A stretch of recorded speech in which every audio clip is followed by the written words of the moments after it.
യേശുമിശിഹായിക്ക് സ്തുതിയായിരിക്കട്ടെ. ഈസ്റ്റർ ചൊവ്വ ഇന്ന് നമ്മൾ ധ്യാനിക്കുന്നത് യോഹന്നാൻ്റെ വിശുദ്ധ സുവിശേഷം 20-ാം അധ്യായം 11 മുതൽ 18 വരെയുള്ള വാക്യങ്ങളാണ്. യേശുനാഥൻ്റെ ശരീരം കാണാതെ കല്ലറയ്ക്ക് മുമ്പിൽ കരഞ്ഞു കലങ്ങിയ കണ്ണുകളുമായി നിൽക്കുന്ന മറിയത്തെക്കുറിച്ചാണ് സുവിശേഷം നമ്മളോട് സംസാരിക്കുന്നത്. മറിയത്തിൻ്റെ ഈ കണ്ണുനീര് പ്രത്യാശ നഷ്ടപ്പെട്ട ഒരു സ്ത്രീയുടെ കണ്ണുനീരാണ്. ആ കണ്ണുനീര് തുടയ്ക്കാനാണ് യേശുനാഥൻ ഇന്ന് സുവിശേഷത്തിൽ ആവശ്യപ്പെടുന്നത്.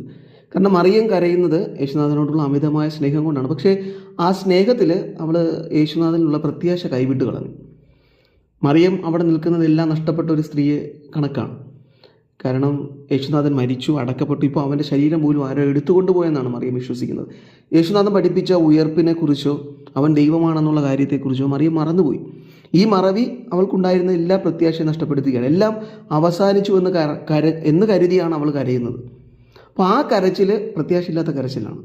ഉദ്ധിതനായ യേശുനാഥൻ നമ്മളോട് ആവശ്യപ്പെടുന്നത് പ്രത്യാശയുള്ള മനുഷ്യനാകാനാണ്. ഉദ്ധാനം, ഉയിർപ്പ് ഞായർ പ്രത്യാശയുടെ തിരുനാളാണ്. എനിക്കത് നൽകുന്ന പ്രത്യാശ എൻ്റെ ദൈവം മരിച്ചിട്ടില്ല, അവൻ ജീവിക്കുന്നുണ്ട് എന്നുള്ളതാണ്. അപ്പം ജീവിക്കുന്ന ദൈവത്തിൽ ഞാൻ വിശ്വസിക്കണമെന്നാണ് സുവിശേഷം എന്നോട് ആവശ്യപ്പെടുന്നത്. അപ്പോൾ അവളുടെ കണ്ണുനീര് തുടച്ചു കഴിയുമ്പോൾ അവൾക്ക് ഈശോയെ മനസ്സിലാവും. അതുവരെ അവൾ ഈശോയെ മനസ്സിലാക്കുന്നില്ല. അപ്പോൾ നമ്മുടെ ജീവിതത്തിലും ഇങ്ങനെ പ്രത്യാശ ഇല്ലാത്ത സമയത്ത് ദൈവം പോലും നമ്മുടെ മുമ്പിൽ പ്രത്യക്ഷപ്പെട്ടാൽ നമ്മൾ ദൈവത്തെ മനസ്സിലാക്കില്ല. മറിയത്തിന് മുമ്പിൽ ഈശോ വരുമ്പോൾ മറിയം ഈശോയെ മനസ്സിലാക്കുന്നില്ല. നമ്മൾ വിചാരിക്കുന്നത് അവൻ കേവലം തോട്ടക്കാരനെന്നാണ്. ദൈവത്തെ മനുഷ്യനായി അവൾ കരുതുകയാണ്. അപ്പോൾ ഇത് പ്രത്യാശ നഷ്ടപ്പെടുമ്പോൾ നമ്മുടെ ജീവിതത്തിൽ സംഭവിക്കുന്ന കാര്യമാണ്.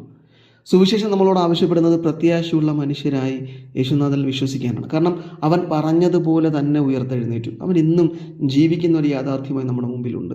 അപ്പോൾ നമ്മുടെ ജീവിതത്തിലും എല്ലാം നഷ്ടപ്പെട്ടു എന്ന് കരുതുന്ന സന്ധികളിലും ആ സമയങ്ങളിലും നമ്മൾ ചിന്തിക്കേണ്ടത് പ്രകാശമായ പ്രത്യാശയായ യേശുനാഥൻ നമ്മുടെ മുമ്പിലുണ്ട് എന്നുള്ളതാണ്. ആ ബോധ്യം നമ്മുടെ ജീവിതത്തെ മുന്നോട്ട് നയിക്കണം. അതാണ് ഈ സുവിശേഷം നമ്മെ പഠിപ്പിക്കുന്ന ഓർമ്മ. ഈ സുവിശേഷം ധ്യാനിക്കുമ്പോൾ ഉദ്ധിതനായ ക്രിസ്തുവിൽ വിശ്വസിച്ചുകൊണ്ട് ജീവിതത്തിൻ്റെ ഏത് തടസ്സങ്ങളിലും തകർച്ചകളിലും ദുഃഖങ്ങളിലും ദുരിതങ്ങളിലും എന്നെ സഹായിക്കുന്ന, എനിക്ക് മുമ്പിൽ ജീവിക്കുന്ന ഒരു ദൈവമുണ്ട് എന്നുള്ളൊരു ബോധ്യം നമുക്കുണ്ടാവാനായി നമുക്ക് പ്രാർത്ഥിക്കാം. യേശുനാഥൻ അതിന് നമ്മെ സഹായിക്കട്ടെ. ആമേൻ.